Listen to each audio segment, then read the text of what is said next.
Me when we were 2 and had been friends on and off until we became best friends freshman year. She was always a bit different and really weird, but in a cool way, and she was never made fun of for it.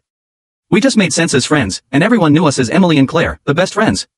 When COVID hit sophomore year, we were inseparable. We spent every second together. My mom never liked her, but I could never see why, and most people looked at her as controlling due to my not hanging out with any of my other friends, but I never saw it like that because I had the best time with her and honestly would choose her every time. I had a boyfriend at the time who she hated very much and didn't like me hanging out with him, but he lived far enough away that I didn't see him too often anyway. Emily started being a bit more interested in boys and was dating around a bit before meeting Braden, whom she dated for around 5 months. We both got broken up with at the same time. I think this is where things started to go downhill. Emily handled her breakup rough. She started doing crazy things that I would just go along with, like driving the 40 minutes to his house and sitting outside waiting for him or taking pictures of his house and sending them to him. She constantly stalked him, called him, and left voicemails, but Emily and I were so close that anything she did was an exception, even if I thought it was crazy. I would even go along with it. After this, Emily really started sleeping around and meeting with lots of different guys to hook up. I was totally for it and even encouraged her to have her hot girl summer since Braden was her first for everything and she handled it so rough. I can't remember why, but she ended up losing her car for a bit, probably got grounded, and she had come up with a plan to meet up with this boy an hour away, and of course I went along with it. Since she didn't have a car at the time, her plan was I would drive her the hour away, and then when we were 2 minutes from the guy's house, I would pull over and get in the trunk, and she would drive the rest of the way to hook up with him, and then we would drive home. We make it there, and within 1 minute after the switch, she crashes my car with me in the trunk. We were okay other than a little bruising, and my car was totaled. We ended up lying to the police and saying I crashed my car because her 6 months weren't up yet and I didn't want her to get in trouble. We slowed down after this and stopped acting so crazy. I got a boyfriend, Tyson, M17, but Emily again hated him and would limit our time together. While I was with Tyson, I liked him so much, but the second I'd be around Emily, I would question our relationship because Emily would just say bad things about him. I actually ended up breaking up with him at one point. Tyson hated Emily but never said anything because he knew we were best friends and he just got over it. My mom was constantly trying to get me to stop being her friend because I was really innocent and never got into any trouble before her. She also told me Emily was being very manipulative, but I never saw that because, in the end, I thought Emma was a great best friend, and I made those decisions too. Tyson and I got closer, and I started spending a bit less time with Emily. She met Landon, M17, whom she went on a date with, and instantly fell in love, that's how she put it. I was friends with him at one point, and he came from an incredible family. He was just a great guy, so I thought this was good. They ended up hooking up, and Emily came to me to tell me all the details and how amazing the sex was. A couple days later, he broke it off due to him not thinking his family would approve, and the day after, she says she's pregnant. She wouldn't show me the test, but why would anyone lie about that? Of course, I believed her. Landon knew he would get kicked out due to getting a girl pregnant, but he also knew he wouldn't abandon his baby, and he'd have to tell his parents, so he took all his savings and went out to buy his own car so he would have somewhere to sleep. Landon's friends knocked some sense into him and demanded to see a test that Emily would not provide. Thinking about it now, she could not have been pregnant 3 days after hooking up, and that would not show on the test. When Emily refused to take the test, I got so upset with her, and this is when I decided to back away from her a bit. Emily also accused Landon's friends of kidnapping her that night after I left, but I was not there, so I don't know what actually happened.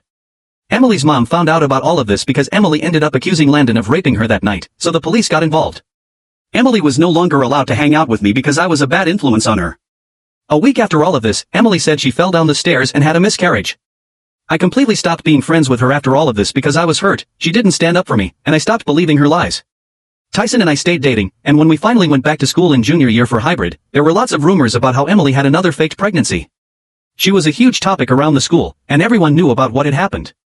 Emily and I ended up reconnecting over the summer, going into senior year, but I ended the friendship again because I found out she was tracking my location without my knowledge. She reached back out again towards the end of senior graduation with a huge apology, and she told me she was seeing a therapist and had been dating a really good guy. I was a lot more careful, but over time we grew closer, and she had no mess-ups. Tyson was not supportive of us being friends, and he was so worried for me that I assured him that she had changed. She had switched her career choice 3 times, and I was living at the fire station as a sleeper and going to school to be an EMT until I had a horrible call that made me realize I couldn't do it anymore, and I went full-time to being a barista and babysitter on the side while she was in online school trying to figure out what she wanted to do and also babysitting quite a bit on the side.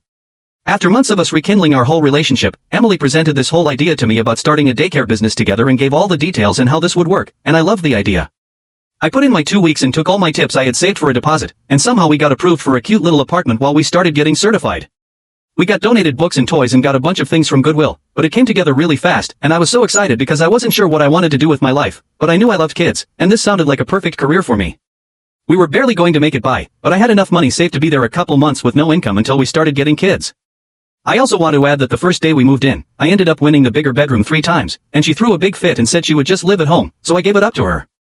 She also decided she wanted a puppy after we decided that wasn't going to happen, so that caused a huge fight. She was nasty to live with, and I don't even want to go into details about the gross things she would do. After a month of living there, I went to stay with Tyson for the night, and I got 3 missed calls from an unknown number. They left a voicemail, and it was the police. There had been a break-in at the apartment. I was freaking out, and so was she, and she told me that I had to stay at the apartment more often and not with Tyson because she was so scared. She also told me she was going to add a sliding lock on the door, and I have to be home by 11 o'clock every night or I wouldn't be able to get in even with a key. I fought this and said that was not okay and that I should have access to my apartment at any time, but in the end, she said she was going to do it anyway. She then tells me she's going to back out of the business, and it's all mine, but she's going to continue to live there and pay rent. I was so stressed during all this because I didn't know what I had just gotten myself into. She got the puppy she wanted so badly and never cleaned up after it. I started resenting her to the point where I could barely even talk to her, and our living together was very toxic. I also forgot to mention we got a Ring camera and extra protection around all the doors and windows after the break-ins. She was also cheating on her boyfriend, whom I believe she's still with due to him not knowing. Anyway, 2 months had passed since I lived there, and I went to stay at Tyson's, and there was another break-in. I had been kicked out of the Ring, and she had said it had stopped working. I did not believe anything she said at that point. I talked to the cops and told them everything I knew and what I had thought, and they straight up told me they knew about her fake pregnancy and how her story didn't add up at all, and they think she's lying, and I agreed. She calls me the next day, saying she wants to save our friendship, and we clearly can't live together, so either I need to move out or she does, and I have to make the decision. At this point, I knew I couldn't afford it alone, but I had hope I could get more kids. She told me I'd have to get a roommate because I couldn't do it alone and that I should just move out and her boyfriend can move in, but I didn't want to throw everything I just started away, so she moved out and never spoke to me again and also refused to get the lease. We have not talked to this day, but whenever I tell this story, people are blown away by how insane she was. I do not know why I stayed with her friend for so long. I guess I only see the good in people and have way too much trust. I was clearly very manipulated by this whole friendship. The second she left, my business blossomed, and all my spots filled. I lived by myself with no roommate for the rest of the lease and made really good money. The lease just ended 2 months ago, and Tyson and I signed a new lease on a brand new house for my daycare. I am absolutely in love with my job, and I couldn't ask for a better life with Tyson. I'm so happy I got rid of that crazy toxic friend, but I guess I wouldn't be where I am today, at age 20, without all of that happening. Sorry this story was so long. I hope it was worth the read. If you have any questions, feel free to ask. I'm sure I missed a lot of little details and left out quite a bit due to it being so long already.